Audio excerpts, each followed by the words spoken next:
Hey everybody, welcome back to my channel. So today's video is going to be one that I'm so excited for. It is my 2021 mid-year book freakout tag. I can't believe we're already halfway through 2021. It's insane. And I can't believe how much I've read this year. So we have quite a few things and bases to cover. I figured we'd chat a little bit before I get into the questions and talk about some of my stats.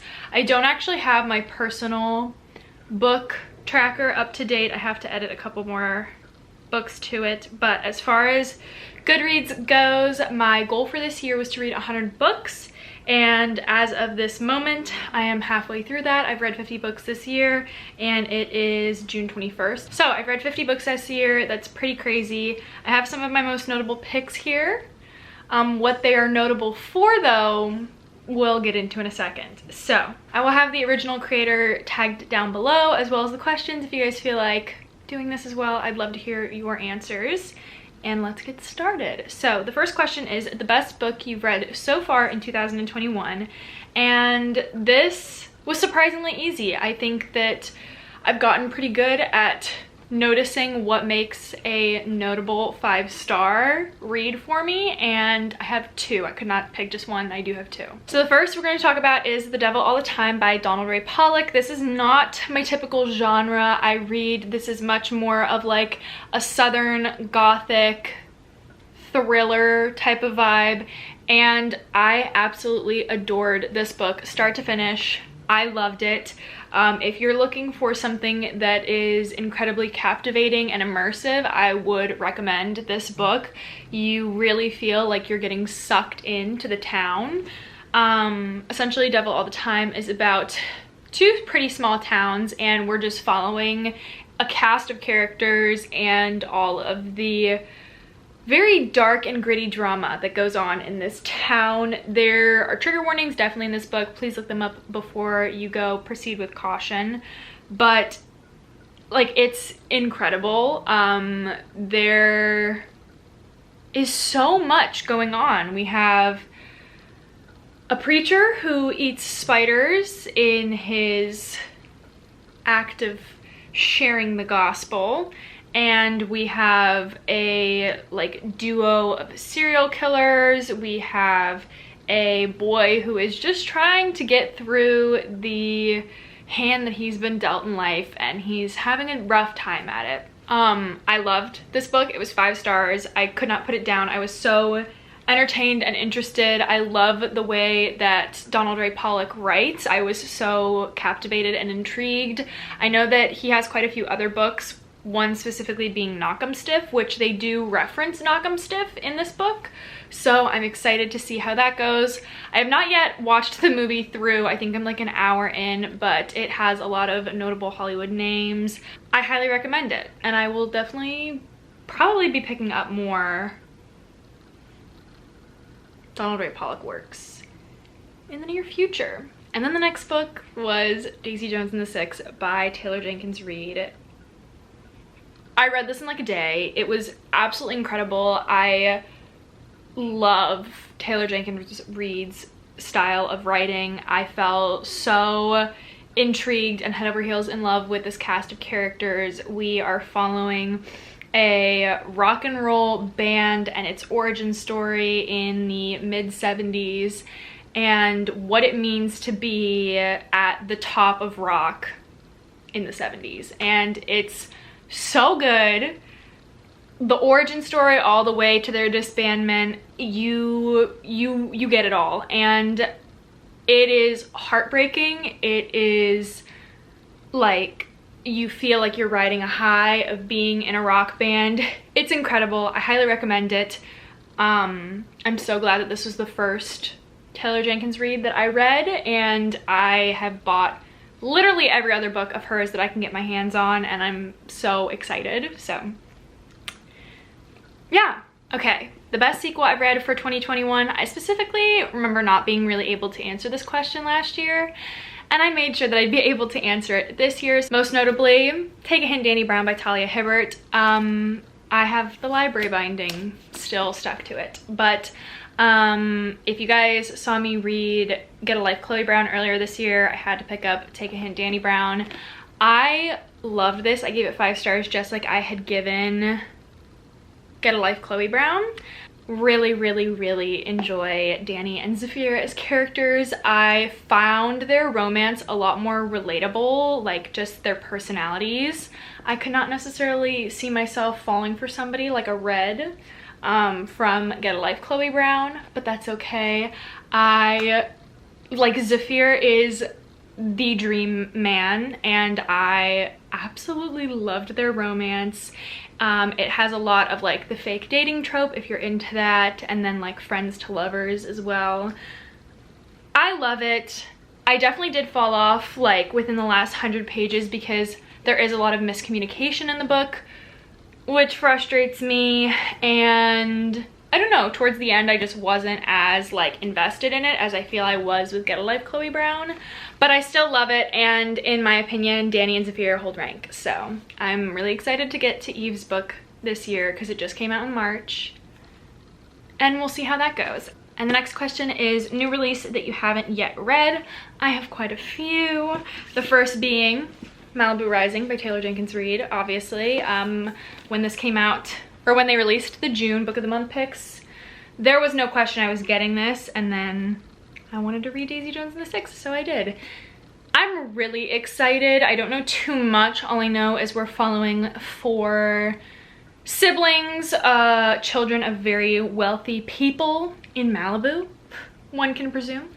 And all I remember from the synopsis was that Malibu ends up in flames, which sounds really good, and I'm super excited about that.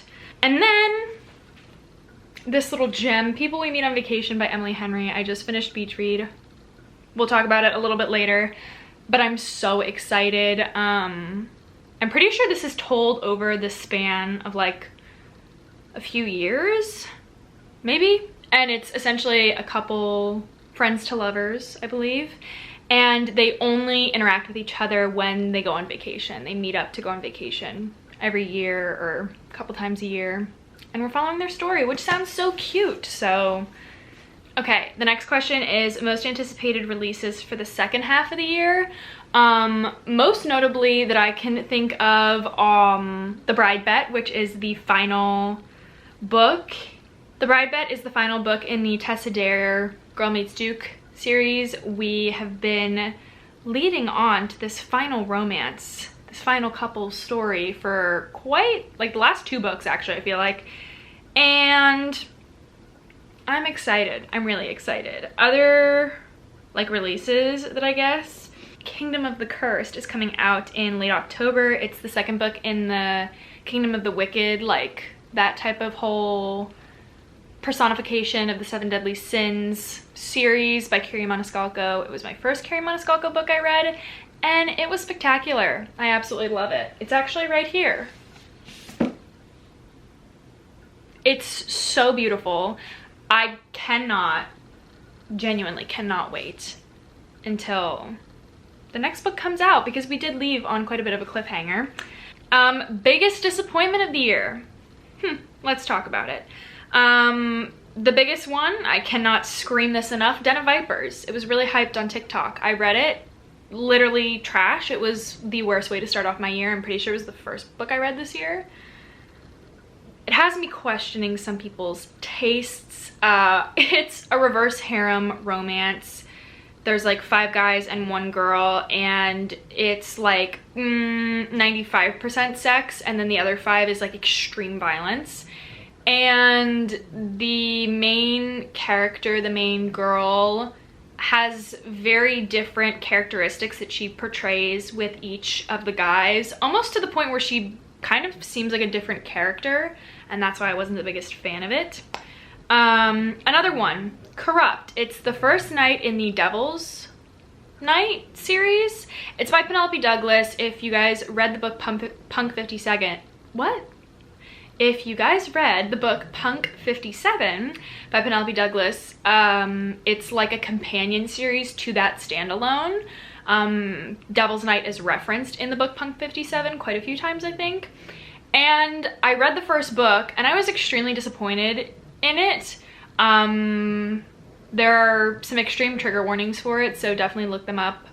I don't have the strongest memory because I've tried to put it out of my mind. So I haven't thought about it too much, but it was definitely a disappointment after having read Punk 57, which I thought was incredible.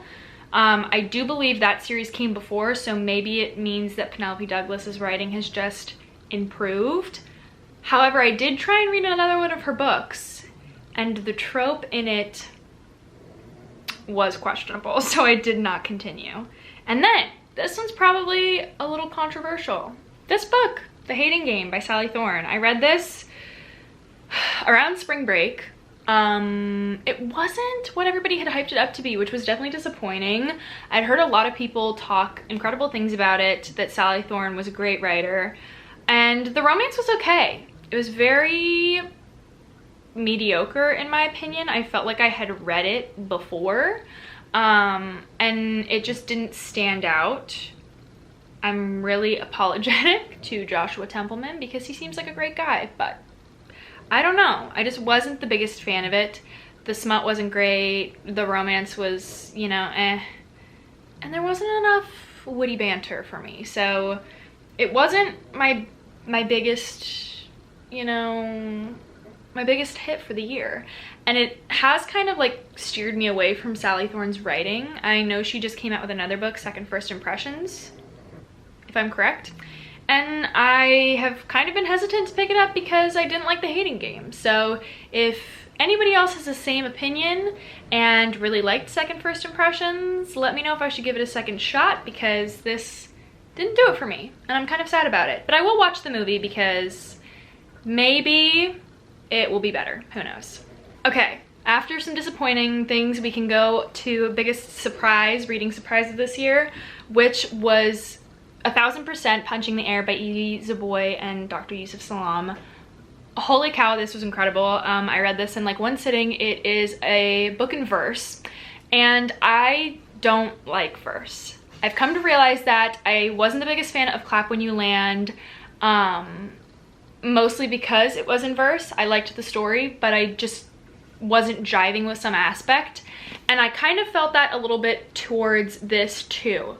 But why it was such a surprise and so incredible was because I think it talks about a really important topic and packs a punch in a really reasonable amount of pages. And again, it is told in prose or verse, so it's like very, very short. There is amazing art in this book too, which is really nice. And yeah, like I said, it's talking about a topic that's really important, and I think it needs to be, you know, accessible and read by many people so that it's a conversation that we can have more clearly and, you know, directly. So if you don't know what Punching the Air is about, we are following Amal, and he is a young 16-year-old boy, and he is really into art and living the typical 16-year-old lifestyle. And he's convicted of a crime that he didn't commit and is sentenced to prison. If I remember from reading the book, we don't actually get his sentencing, like how long he's sentenced. But this book really highlights and gives more insight into the flaws of being a young person of color in the prison system, and how not only can the justice system fail you and then you are sentenced to prison, but then the prison system can fail you again. Okay, favorite new author. I have quite a few. I don't know if these are considered like favorite new authors, but more so just authors that I want to read more of. Obviously one of them being Taylor Jenkins Reid and the other being Colleen Hoover. I had heard a lot about her romances and I recently read one, and while it did incite extreme anger in me, I was really, really pleased with the way it ended. I liked it, and I definitely want to read more of her books, so that's something.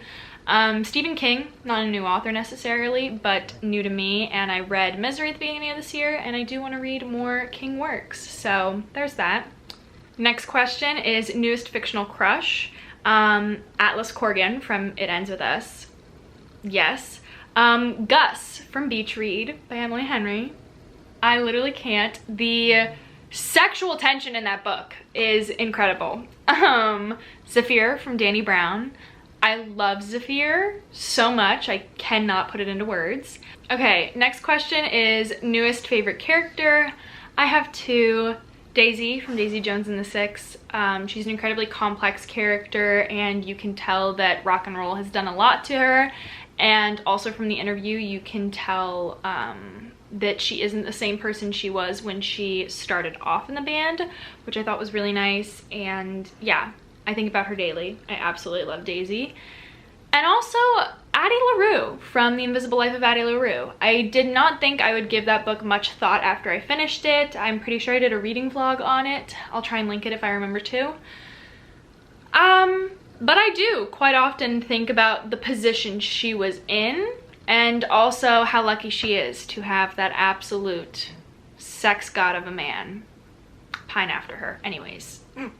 Number 10, a book that made you cry. I still have not cried at a book this year. I teared up at some. I was like, wow, that was incredibly emotional, but I didn't actually cry. Daisy Jones and the Six was like out of sadness. I did like get teary-eyed, and that ending, man. And then also It Ends With Us by Colleen Hoover. This was not crying from sadness, it was crying from anger. The end did redeem it for me though, so we're okay. I was really worried for a second there, but it's okay. We're all good. Books that made you happy. I'm glad you asked this question. Okay, first one is Get a Life, Chloe Brown. I have this, actually the end of me finishing this in a reading vlog. Again, I'll try and link it if I can find it.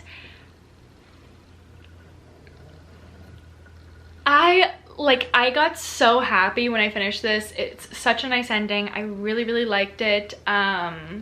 Same thing with Daisy Jones and the Six. I have a reading vlog coming. It might already be up, or it will be up after this video, of me finishing Daisy Jones and the Six. Again, incredible. I was like smiling ear to ear. These books, they just made me so happy, you know? And I really enjoyed them. So these are definitely the two that made me happy after those very sad books. Okay, next book is The Most Beautiful Book That You Bought This Year. I have quite a few, so I'm gonna grab them. So I recently had these two in a haul, but they're definitely the most beautiful books that I've gotten this year. And the first being Kristen Hanna's The Nightingale. Do you guys see the foiling? It's beautiful, and the Eiffel Tower in the background. I was gonna say talk about romance, but I do not think that this is a romance book at all, so we won't say that. And then The Midnight Bargain by C.L. Polk. Do you see the color of the book? Because it's really incredible. I absolutely love this cover. Every time I look at it, I'm blown away. Okay, and then the final question is, what new books do you need to read by the end of this year? These are not necessarily new books, but they're definitely books I need to read this year, and I don't really have any of them with me, so I'm just going to put up pictures of them. House of Earth and Blood by Sarah J. Maas. Actually, I do have this one with me. I actually have two, sorry. I need to finish this book by the end of this year, if it's the last thing I do. It has to happen. I want my bookmark back. It's just been sitting in this book, and I told myself I couldn't take it out until I finished the book. And it's a really pretty bookmark, so that has to happen. Also, The Lies of Locke Lamora. This is new to me. And then a couple other books that I need to read. Where the Crawdads Sing, that they're making into a movie with none other than Daisy Edgar Jones, who, if you guys saw my recent haul video, I absolutely love her, and I want to watch everything that she's in. So thus I'm reading all the books of everything she's in, and then I can watch the shows and or movies. Yeah, those were all the questions. Those were all the books that I've read so far this year that I had something to say about. Let me know what were some of your guys' favorite books this year, and also ones that you probably could have skipped on. I'm very curious to see, and also what books you're anticipating for the rest of this year to come out. So yeah, those were all the questions. That was the tag for this year. I hope you guys enjoyed this video. This is one of my favorite tags. I'll definitely be doing it again next year. And yeah, I hope you guys enjoyed this video. I hope you guys are all having a great day. And as always, I will see you guys in my next video. Bye.